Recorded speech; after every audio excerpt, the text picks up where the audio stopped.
Before I read Feminism is for Everybody by Bell Hooks, I didn't really know what to expect. Sure, the summary on the back cover states that Hooks explores the nature of feminism and its aspects, but that is precisely why I didn't know what to expect. Ever since the first time I heard the word feminism, I wasn't entirely clear on what it was.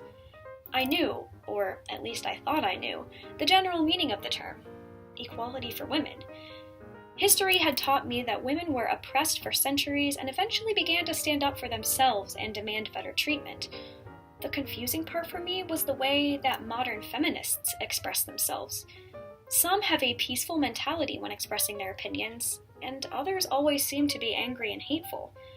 Before I read Feminism is for Everybody, I hoped that the book would present to me a meaning of feminism and the feminist movement that I could understand. After reading, I can say that the book generally did fill my expectations. First, let's learn a little bit about the author.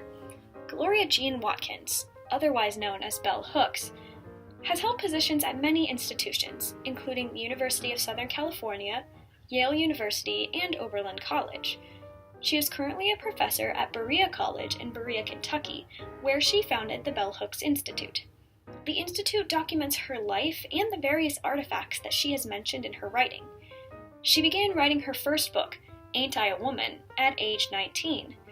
The book that I am reviewing, Feminism is for Everybody, was initially published in the year 2000, when she was 48. Bell Hooks expresses her views on feminism in this book in a series of short chapters, with each chapter relating feminism to a different issue: race, the workforce, beauty expectations, etc. The layout of the book kept me from losing interest in what I was reading.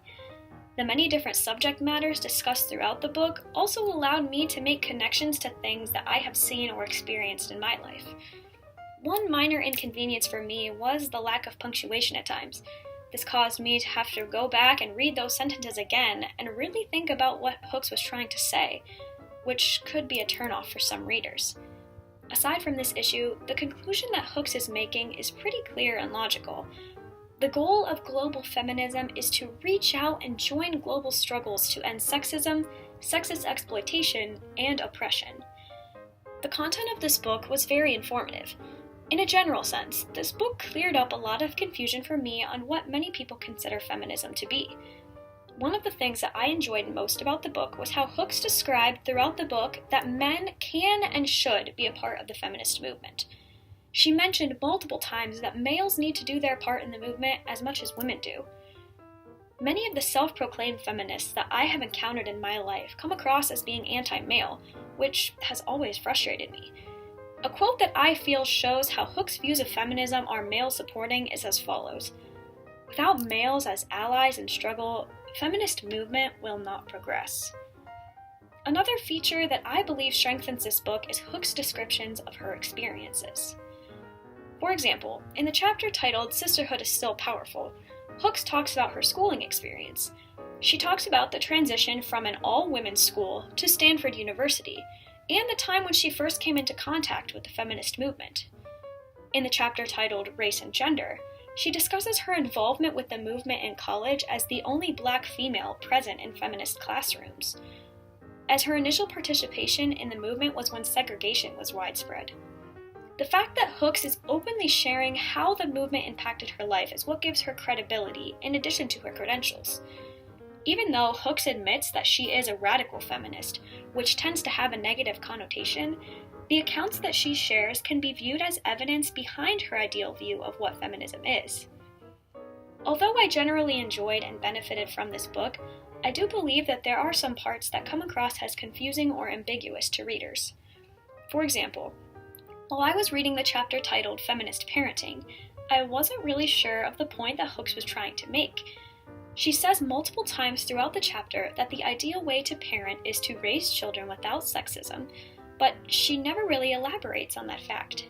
Later in the chapter, she begins discussing abuse and violence, which swayed my focus to a completely different topic that was already discussed in the chapter titled Ending Violence.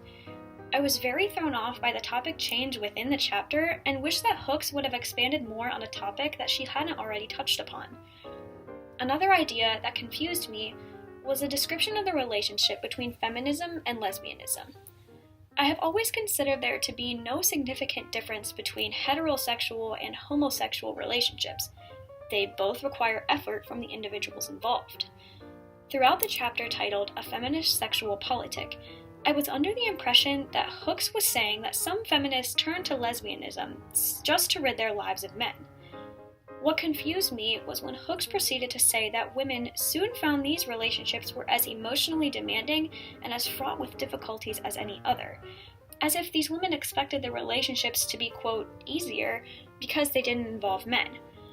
This is not something that I typically see in modern society, so a little more explanation surrounding this issue would have helped me to better understand this general idea and if it was era-specific or not.